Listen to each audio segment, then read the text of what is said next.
Good afternoon, ladies and gentlemen. Welcome to another edition of the Democratic View. I'm the hostess. My name is Phyllis Italiano, and today I have with me, I'm going to say a young man. Is that okay if I say young man? I love the compliment.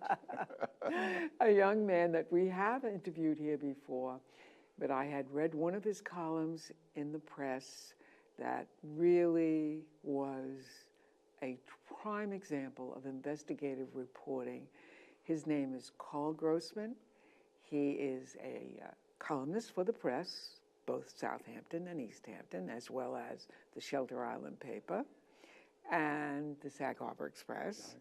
And he also teaches investigative journalism at a school called SUNY Old Westbury.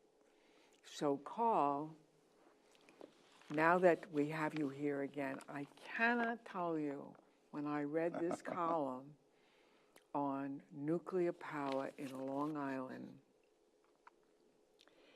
it really shook me to the core, because not only, we talked once before about the what happened at where we had that tritium, Brookhaven National Laboratory, the tritium leak. Brookhaven National Laboratory, where that was going out into our waters and in our sole source aquifer.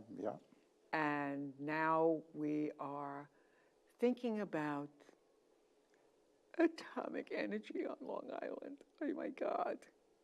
Well, Long Island is nuclear power plant free. As of now. Thank Kevin's and thank the good work of the people of Murray Long Barbash and Irv Like. We've spoken of those two guys before, too. Murray was the head of Citizens to Replace Lilco, which wanted to build 7 to 11 nuclear plants on Long Island. And his brother-in-law, Murray sadly died 2 years ago, but his brother-in-law, Irv Like, is still around and still punching. In fact, he's representing the folks here in East Hampton. Yes, I know. Who are fighting what Lilco's successor has been doing, putting these huge poles into the ground here in East Hampton and some other areas of Long Island with this cancer-causing chemical on the bottom. And the poles go in the ground with penta, which is the cancer-causing chemical, and they're just a few feet below that, our sole source aquifer. I mean, how irresponsible can you get? And I wanted to also say that I loved your opening line about this company, which comes out of New Jersey, being foisted upon us. It was foisted as PSEG, and the deal was to stop Lilco in its plans to, well, in the parlance of the time, we're talking of the 1960s, to turn Long Island into a, quote, nuclear park. This is what the folks at Lilco and at Brookhaven Lab, see, Brookhaven Lab was set up in 1947 by the U.S. Atomic Energy Commission to do atomic research, but to develop civilian uses of nuclear technology, food irradiation, and nuclear-powered airplanes, pretty kind of wild science ideas, and nuclear-powered rockets, and anything you do with nuclear to perpetuate the establishment that was created during World War II in the Manhattan Project. Yes. See, in '46, the Manhattan Project becomes the Atomic Energy Commission, and they continued to build, they could continue to build more weapons. May I just interject that for those who don't know, the Manhattan Project were the group of people and the scientists that developed the atomic bomb. Yeah, well, they were set up. They were concerned that the fission had been done in Germany in 1938. So, in fact, this has a lot to do with Long Island. When that happened, Albert Einstein and Enrico Fermi and Leo Szilard and some of these other scientists who were refugees from the Nazis realized what the Nazis could do with fission, with the explosive potential of atomic energy. Of breaking up an atom. Of breaking up an atom, and they came out here to Peconic on the North Fork where Einstein had his summer home.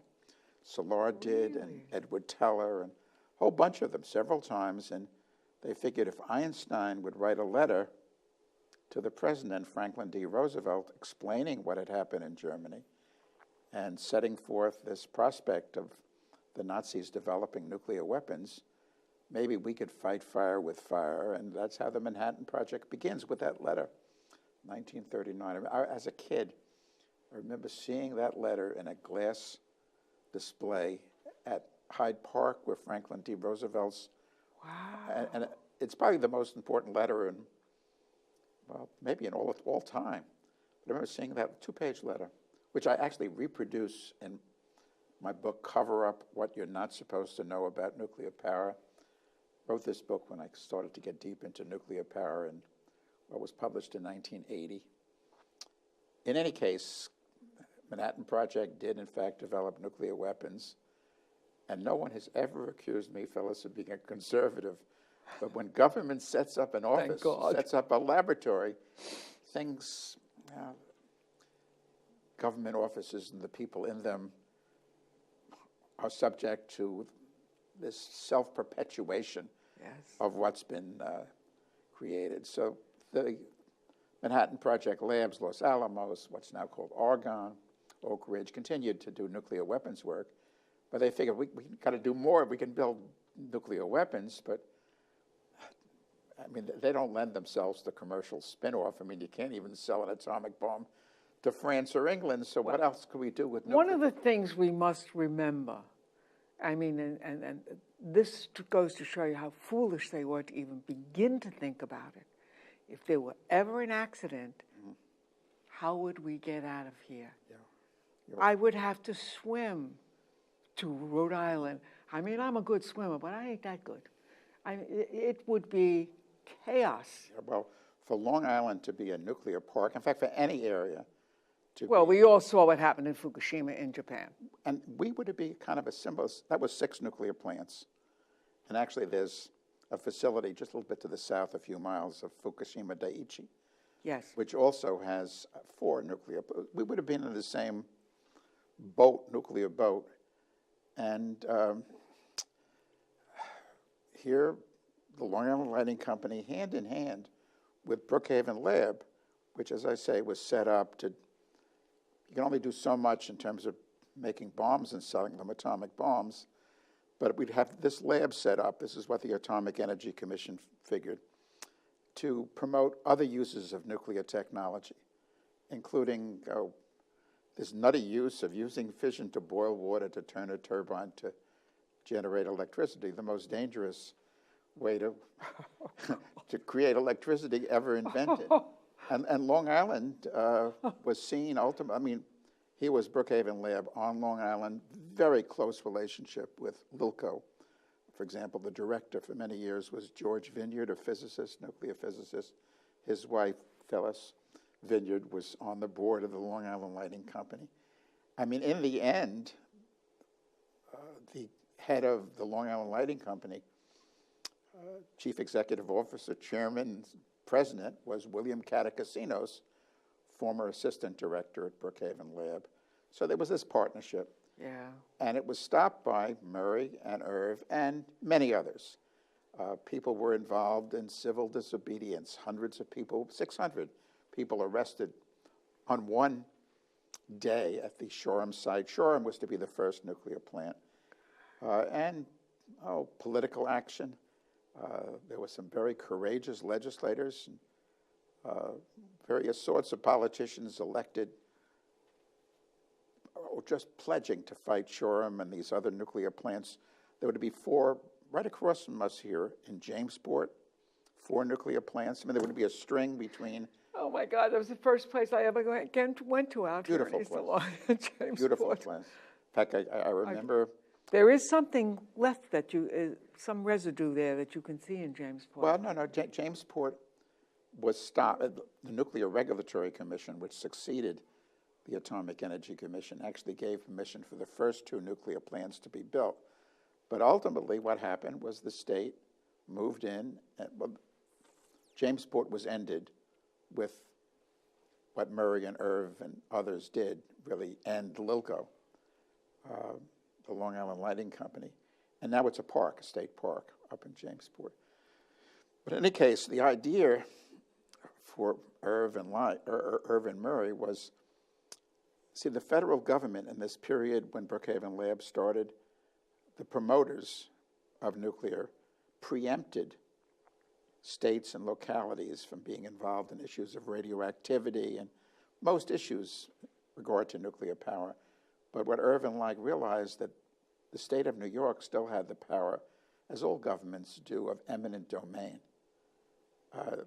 Whether it's Sag Harbor, which is looking to build a nice new waterfront area or create a nice new a giant Steinbeck Park, or in this situation, with Lilco pushing nuclear, what Irv and Murray organized was the creation of the Long Island Power Authority with the power of eminent domain to eliminate Lilco as a corporate entity, seize its assets or its, at that point, low-valued stock, and end this whole nuclear nightmare for Long Island.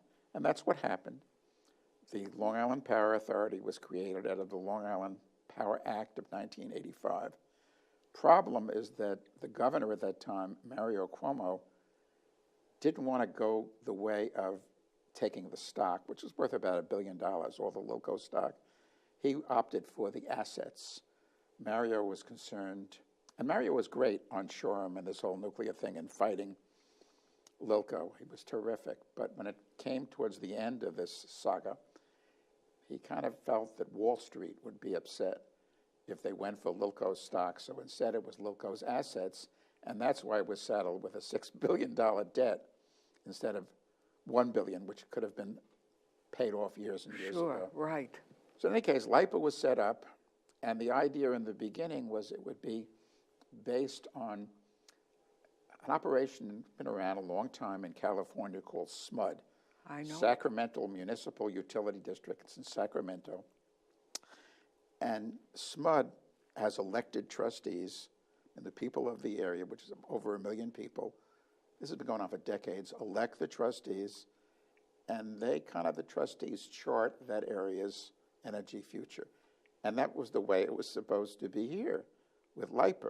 But the other bad thing that Mario Cuomo did was eliminate election of LIPA trustees. And instead, you'd have the governor, the Speaker of the Assembly, and we know about the most recent Assembly Speaker, and the Majority Leader of the Senate appointing the, and so LIPA wasn't the democratic public power entity that Murray and Irv and really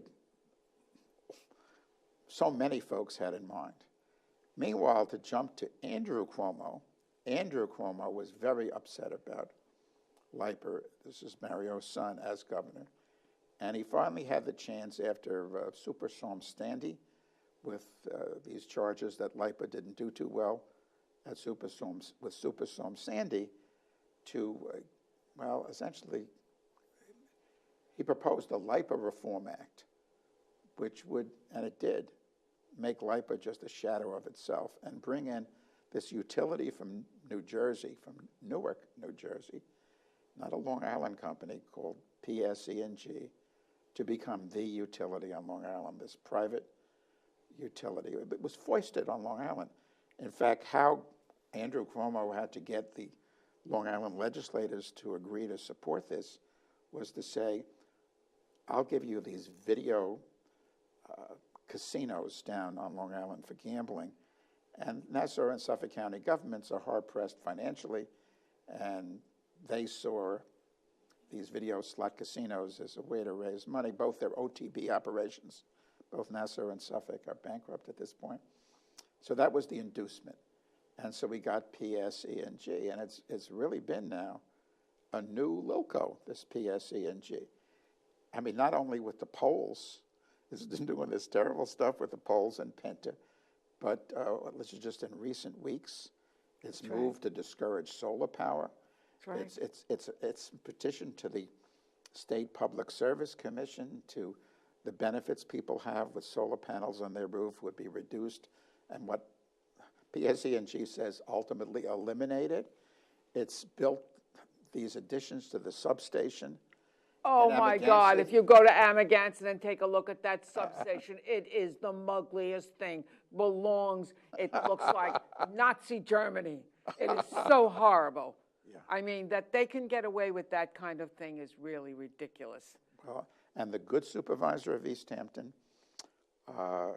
Larry Cantwell, describes it. Looks like a nuclear power plant site.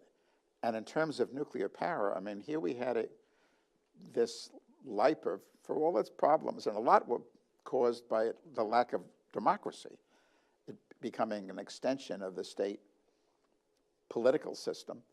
But at least it was committed to safe, clean, green energy, to solar, to wind and stuff. PSEG has come along, and Larry describes that site in Amagansett as I note, looks like a nuclear plant site. And this is a company, PSEG, which, like Lilco, big booster of nuclear power. In fact, one of my first stories on nuclear power, this goes back to early 70s, was a plan by PSEG to put floating nuclear plants up and down the coast of New Jersey. The first ones to the north would be just off Long Island. In fact, some of these stories are insane. And I got this from a PSEG corporate publication, told about how PSEG's vice president, Richard Eckert, was taking a shower. And in the shower, he thought, nuclear plants need a lot of water as coolant. That's why they're, along waterfront areas. A big nuclear plant needs 1 million gallons a minute of coolant. So Mr. Eckert had a flash. He had a flash of genius in a shower. And he made a deal with PSEG to build floating nuclear plants where there'd be a lot of water in the ocean. But it's a pretty tough environment to put anything. I mean, I was at my sailboat yesterday in North Sea. The wind was blowing. It's a very corrosive, rough, difficult. So he made a deal with Westinghouse to begin building these floating nuclear plants in a facility in Florida. Write about that in the book Cover Up, which is available online, incidentally. Just, viewers, just go to my website, karlgrossman.com, and actually you can download Cover Up, What You're Not Supposed to Know About Nuclear Power, for free, out of the generosity of the publisher.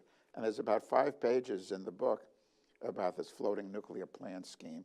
And you don't have to go back to the 70s, early 70s, to see the linkage between PSEG and nuclear power. Just a few weeks ago, too, PSEG, our utility on Long Island, got permission from the Nuclear Regulatory Commission for an early site permit to build another nuclear plant at its Salem nuclear site, which has several nuclear plants in New Jersey. I mean, that's not so far from Long Island. It's just about 125 miles from western Long Island, about 160 from us here in eastern Long Island. And this PSEG, which loves nuclear power, our utility, which we're paying money towards, would build more nuclear plants at a time. Now we're in the 2010s, when I wrote my book in 1980 about cover up, and I suppose know about nuclear power, I devote a chapter to the alternatives. But at that time, some of the alternatives were theoretical. These days, we have offshore wind off eastern Long Island. Well, the truth of the matter is that I know my friends have been to LIPA and PSEG to try to, launch that wind site off Montauk, and they have been turned down. Well, I mean, offshore wind, solar, and other ways to, generate energy, and there are many others now, tidal and yes, I've wave said that. and so forth and so on. I mean, that's why Larry Cantwell and the town of East Hampton have committed the town to having, well, power 100% renewable, as have other areas around the country and around the world. No nuclear power, no dirty, dangerous, expensive nuclear power, but energy we can live with. So here we are at the cusp of having our energy come from safe, clean, green, renewable sources, but we're saddled because of Andrew Cuomo. And let me just put in parentheses, Andrew Cuomo has been great on fracking. He really fought fracking. And he's been fighting the Indian Point nuclear plants, the two of them. Yeah, I know 26 miles north of of, them well. Well, you lived up there. Yes. Of the Bronx line. On the other hand, Andrew Cuomo not only has foisted this nuclear-loving PSEG, this environmentally ridiculous utility on us, but he's also pushing for the upstate nuclear plants. There's like 4 upstate nuclear plants. And Entergy desperately wants to close the Fitzpatrick nuclear plant. It's in Screeba, New York, which is totally uneconomical and so forth. And Andrew Cuomo is fighting Entergy, which again wants to close this losing proposition. For what reason? He claims they need the employment up in Screeba, New York. Not at Fitzpatrick, which is old and decrepit. You know, I mean, the point of the matter is, getting back to PSEG, they not only want to, you know, you and I both have panels on our roof, solar panels on our roof. Not only do they want to, I guess, punish us for that, but they also are talking about putting in bigger poles, you know, fatter poles that will have, and still have penta on them. And one of the things that we have to think about, in the storm of 38, and I actually Xeroxed it out of pages that stated this, out of a book from Time Life called Storm. In the years that I was a science teacher, I bought all these series of books. In the cyclonic winds of 1938, as the winds go around, you know, that storm came up, the Long Island Express, it's called, came up the coast, and then saw Long Island and took a turn right into us. Those winds on that leeward side were 150 miles. And all of the poles that they put up, that they say, well, these huge poles that will withstand winds of 135 will all fall. And if you would go down to some of the streets, like McGurk Street, where these poles are, they will crush the houses there. I call it the Andy Hardy Street because it looks like that. These lovely little houses on this little old-fashioned street, narrow street. They will fall and they will crush those houses. I mean, and we all know that it's only a matter of time before we have our next big storm. It could be come in, at this point, weeks in September, October.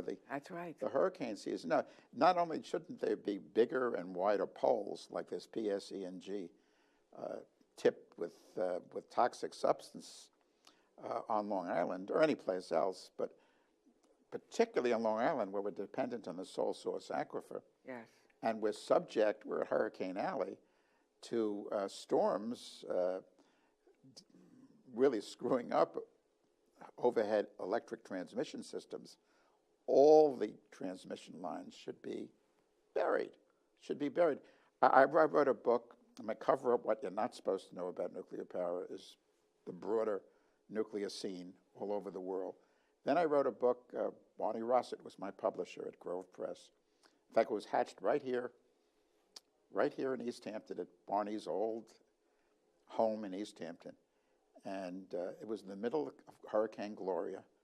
And Barney calls me up and says, these people, here he says, with a kerosene lantern, Barney says, and these people, and this is like 6 or 7 days into Gloria, blackout all over Long Island, he says, and these people think they can run nuclear plants? And then I went to his house, we talked about me writing a book, and I explained how it's not just Shoreham that they want, it's 2 more at Shoreham and 4 at Jamesport, this nuclear park. And so I think maybe we can call the book Power Crazed. And Barney says, and this is how the book got its title, now, Power Crazy. Power Crazy. So I write that book, and it begins talking about this Hurricane Gloria, but I was able to make phone calls because the phone company, and this is all described in a footnote to the book, it decided years before to underground most of its lines, like 80% of them. Wow. So they were able to withstand Hurricane Gloria, but Dopey Lilko put these poles in, and PSEG, again, it's Lilko returned. It's Lilko too. Right. Now it wants to go beyond what even Lilko did with even bigger and wider and with all the penta, more toxic poles. Now we really have to get rid of PSEG. We really do. And we should really get back to the original vision of LIPA and Fred Thiel, Assemblyman Fred Thiel from Sag Harbor, and State Senator Ken LaValle, poor Jeff, who represent this area. They've put a bill together to really reform LIPA. Well, go back to democratic elections. So we, like the folks in Sacramento, California, we in Long Island, could have our elected representatives to LIPA chart our energy future. And if anybody in LIPA wants to do stupid things, we can just vote them out, and we could have a democratically based nonprofit. That's so important because PSEG is just looking for the bucks. That's what it's all about. Nonprofit, public power entity committed to safe, green energy we can live with. That's our dream, my dear, and we're going to keep fighting for that dream because we can't take it anymore. No, we can't take it anymore. That's right. It's really too much to get. We've got to get rid of PSEG. Oh, I think so. Well, when is Cuomo up again? Pretty soon. Well, maybe he can, again, on fracking, he was good.